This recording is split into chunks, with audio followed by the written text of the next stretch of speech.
Hey, Henna, welcome to the channel. So excited to have you here to discuss all about how to analyze a deal briefly in Excel, but also diving into how do you actually create a PDF document when doing an Airbnb. So, how are you doing today? Doing well, excited to be here. Excited Awesome. about real estate.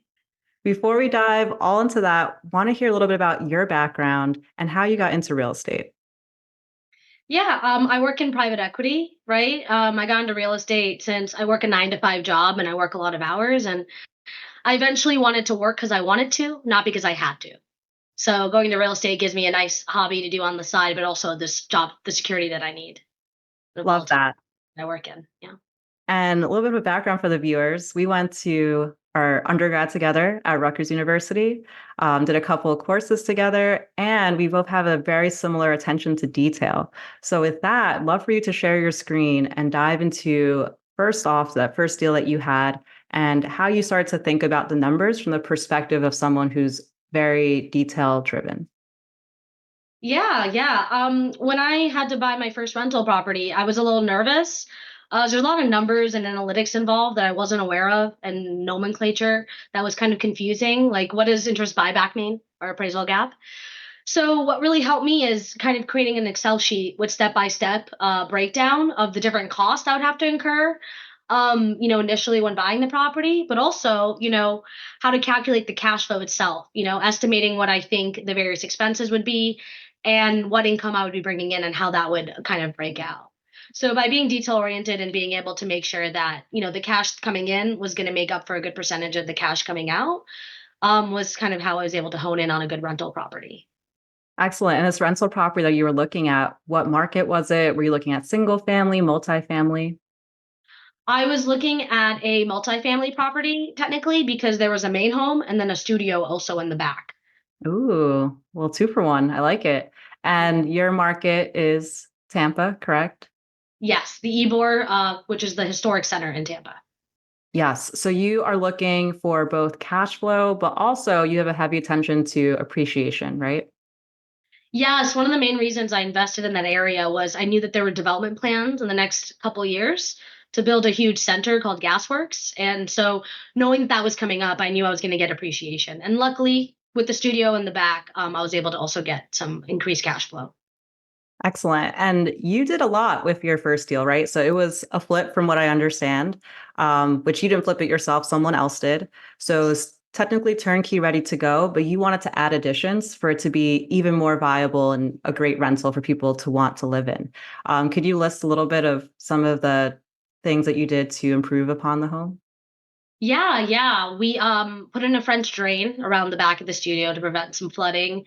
There was a well system that we had to redo as well, just to make sure that there were no technical issues with storms. Florida gets pretty rainy over here. Yes. We also, put in a new washer dryer into the studio. I think guests would appreciate that washer dryer system. And we also repainted the home and did some gardening in the backyard as well. Put in some palm trees just to make it more inviting. It's amazing how those small attention to details, like adding, some bushes or trees or things to make it more inviting, like in the backyard, could really help for the overall experience, right? Oh yeah, and we recently put in a mural in that backyard. We had an incredible artist, a local artist, actually come in, and he was able to negotiate a rate with us. And we were able to grab him, and for marketing, he gave us an incredibly good rate, and it's absolutely beautiful, and it really brings in a lot of guests. Amazing. You'll have to definitely send me a link of that photo. So at this stage, you were analyzing deals. You used a spreadsheet to really dive deep into the numbers.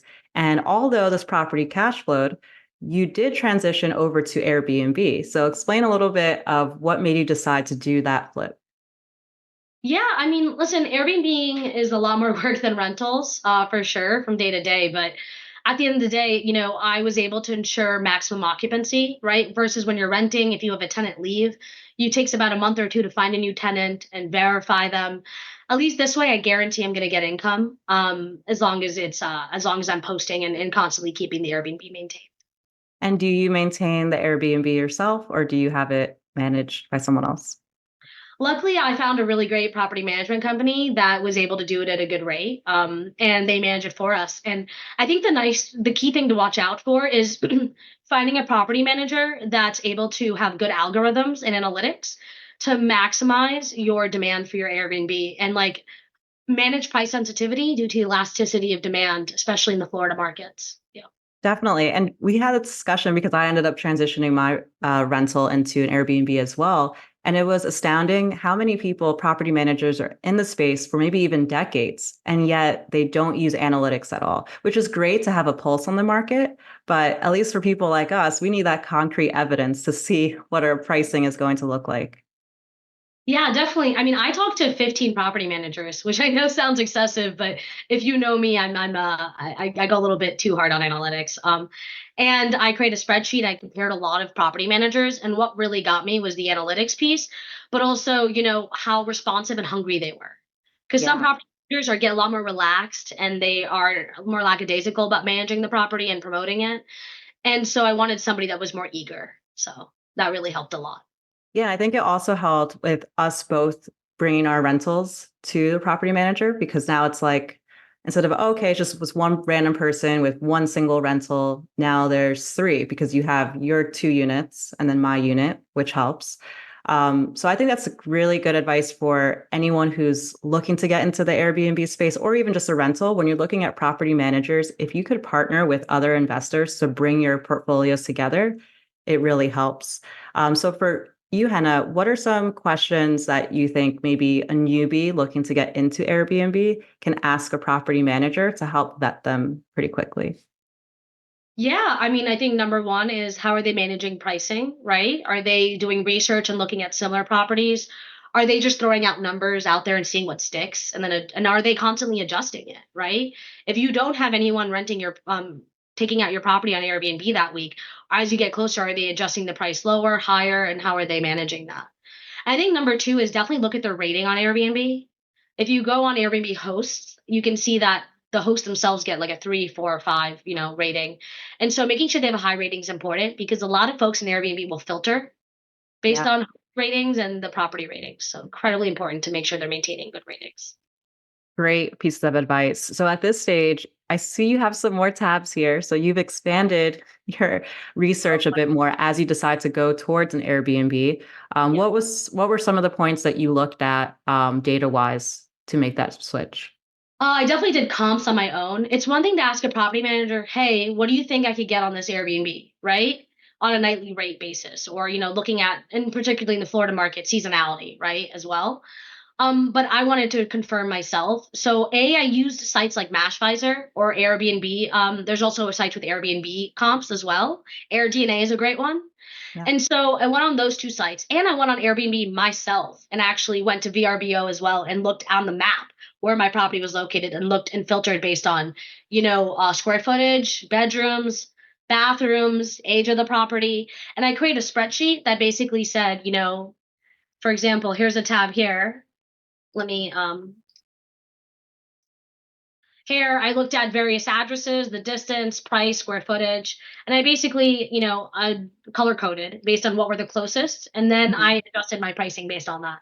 It also helped me negotiate well with property managers and know who actually understood the market versus let's say you have a property manager who lives in Chicago, but he's managing a property in Florida. They don't really understand the market. You want someone in your region. It's very important to have someone in your city, even. Yeah. Yeah, I completely agree with that. This is awesome, the work that you did here. And even, if you didn't have these softwares to help you, you can still go, like you said, to Airbnb, to VRBO, copy down addresses, and then start to work backwards to get information on them, and then compare how similar they are to your subject property. So with that, you now decide you're going to go through with the Airbnb option. You have your property manager, but of course, you want to have the best reviews as possible. So how are you looking to do so by leveraging a great welcome book? Yeah, yeah. I mean, I feel like it's the little things that matter in Airbnbs. making sure there's enough lotion and making sure there's, Q-tips, but there's games and so on and so forth around. But I think the welcome book is a good special touch because at least personally, when I go on vacation, I have a hard time figuring out the best place to eat or what do we do? I'm bored. Or even questions if there's an emergency or a problem with the Airbnb, what do I do? So I think providing that welcome book and showing that I actually put in the care and it's unique to that specific property, it's not generic, it makes people feel like you actually put thought in and you care about them. So you're saying more thought than just putting words on a Word doc and printing it out? Or No, absolutely not. Guests know that you've done that, right? They can tell. They're not dumb. They can tell when you put in love and effort into your property, for sure. yeah, I agree. Love and effort goes a long way. So let's see this welcome book and how you've created it. Yeah, so I built this in Canva, but I do want to caveat that I did use a template from Etsy because I'm not the most creative person in terms of visuals and formatting and graphic design, but I did make all the content and I did adjust a lot of the formatting on my own. But yes, this is my property. I call it the Turquoise Bungalow. And then in the back, there's a studio, and I created a similar but separate welcome book for the studio as well. Love it. So you start with the welcome page, and what I like to do is have like a few snippets on the bottom highlighting what's so great about this property, just so because it sits on the coffee table. Even if a guest never opens the book, it just looks nice to have on the top in the front. And obviously a nice welcome saying thank you for coming and it's a privilege to have you here just to make sure they know that it's a happy place to be, right? I wrote a little bit about the home, especially the location and where it is, and then a few more things on the bottom to kind of highlight about the home Uh, itself. Pause here. I love the way you just summarized everything up in this little blurb saying what are things to do, places to go. Now, did you know all this internally or did you use an outside tool to help craft this message? I actually knew this internally because I live in the area. So luckily I was able to do this on my own. But you can easily use ChatGPT. I actually did use Gemini specifically for a few portions of this, but not this portion. I was able to do this on my own. Yeah. Got it. Just running through here, a little bit on the backyard. That's the mural I was talking about that the artist had built. It was incredible or painted. And then just wrote a little bit about features about the backyard and living room. If you have a game room or, a larger property than I had, I definitely recommend highlighting, more features. I just had it's a 2-bedroom, 2 bath. So the living room made the most sense. Time. I like that message too. Enjoy a home away from home. Yeah, yeah, it's cute. Just little things, right? To make it seem warm and welcoming. Definitely want to highlight the bedrooms so folks know where you can sleep and how many it fits. Especially like for example, here I have an air mattress. Guests may not know that, and it's in the closet tucked away, right? Talking about the bathrooms as well, so folks can determine where they want to go. A little bit about appliances. If folks didn't know that we had a coffee maker, a toaster, now they do, right? A little nice, another make yourself at home. Just a little nice note in between as people are going through, because just have data after each other on pages. It's kind of boring. So this adds a little bit of refresh to it. Oh, it's a really good point. Actually, also one other thing, if you go back to Hmm. when you have information on the property, I find this one more. Yeah. This is really useful too, because not everyone has access to the Airbnb listing, for example, like if that's where they booked. So Exactly. instead of, one guest saying, oh, like, what's the link? Do they have a coffee maker? Do they have this? It's like now just all already available. Yes, exactly. Moving on a little bit, we have check-in and check-out times. Just it's easier not to have to always go on the app. So, and if you want to extend the stay, reach out to us. So a little note to, hey, we're open to making more money if you want to stay longer, right? Love it. Obviously, Wi-Fi. That's huge. Parking. How to use the thermostat. A lot of people don't include this in their welcome book and tap water. And I think these are cute little things to add in because some folks don't know if they can use the water. I'm going to save you a trip to go buy water bottles, right? And the thermostat, you'd be surprised how many folks have issues with those. So it actually also saves us time because guests are not reaching out to us to ask us, hey, how do I adjust the thermostat? So it's a more efficiency all around. And for Florida, do you have like certain settings for the thermostat where like they can't go below a certain amount? I don't. And I was thinking about putting in an Ecobee. I did a lot of research for different thermostat options, and Ecobee turns out to be the best in the market. Pe- and I was gonna put one in. I put one in my home, and I've saved a lot of money.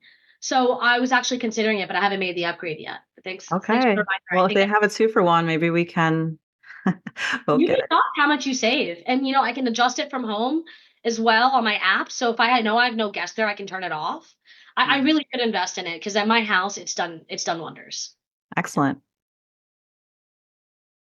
House rules, I hate to be a party pooper, but it's just nice to have. So, obviously we don't enforce everything. Because how can we? But it's nice just to let them know, you can't just run around and do anything you want though. And throw a massive party. Yeah. Right. There is a hot take I want to hear your opinion on. So I've heard, some Airbnb hosts, they will actually have a certain technology or that kind of looks like a thermostat almost that tracks the noise decibels. And if it's over a certain amount, then I think there's like, an issue possibly that can occur. So what are your thoughts about controlling the volume using technology? Like, is that overstepping bounds, or you think that's within like the rights of the landlord? I think that's overstepping bounds. If I personally was an Airbnb property, I wouldn't want to be restricted in that way. Just for being loud. Yeah, I completely agree with that. Like, I went to a bachelorette in Las Vegas, of all places, and they had that there. We're like, really? That's crazy.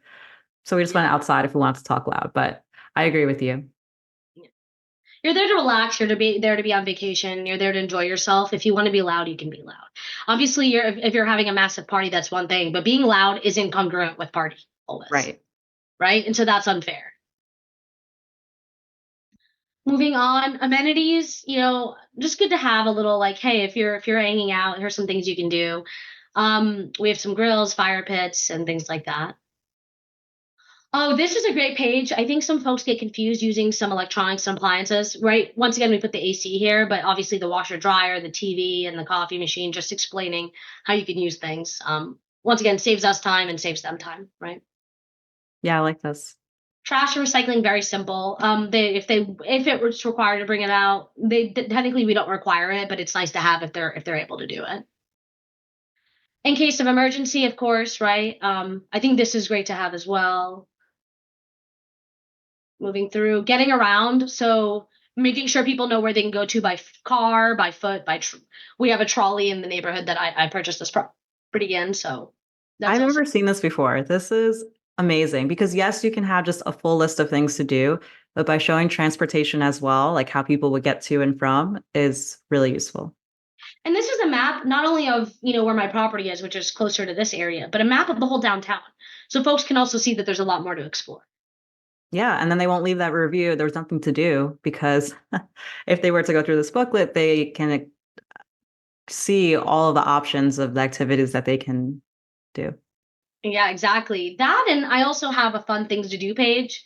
So I put little, cigar bars, what Tampa's really known for, right? Yeah, Breweries, and I put it in a brewery tour here on a website they can go to go hop on, hop off, and then there's a stop nearby.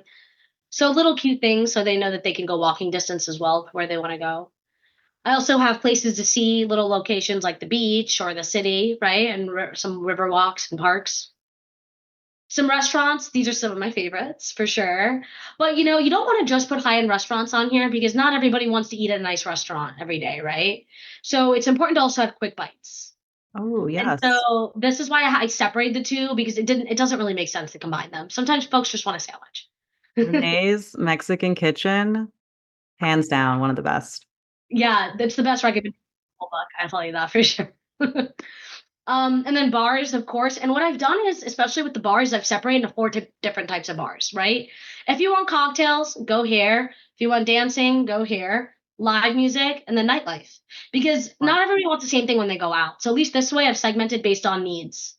And then on the bottom I noted, breweries and other neighborhoods you can go out and with as well. Love that. Do you allow pets in your Airbnb? Yes, up to two. Okay. It would be interesting too if you go back, Mhm. your options of all the different bars and stuff, like which ones allow pets, which would be like a lot of the breweries. That's a really good idea. I haven't printed this out yet. Maybe I'll put in a page on that. Okay, not a bad idea. I also have nearby grocery stores, general stores, and liquor stores. Just the typical three stops everybody makes when they get into an Airbnb, right? Yeah. I give them about two options for each, so they can choose based on quality and cost, right? And then before you go, things to do with the linen, dishes, and so on, right? And just a nice thank you page, and that's it. And then and gently asking for a good review. Ever so gently. I actually would probably put that even earlier, but I get it. You want to make sure you're giving all the value up front and then at the end ask for a review, hopefully 5 stars. But with that, I think this is such an awesome PDF document giving all the information about the property, about the area. And it could also help for even repeat stays. Someone seeing all of that and thinking, you know what, I'm only staying here for 3 days. I don't have enough time to do all these things, but it makes me eager to come back and maybe stay here once again. Yeah, definitely. It makes people feel wanted, for sure. Yeah. So, where do you see your next steps in terms of your real estate investment journey?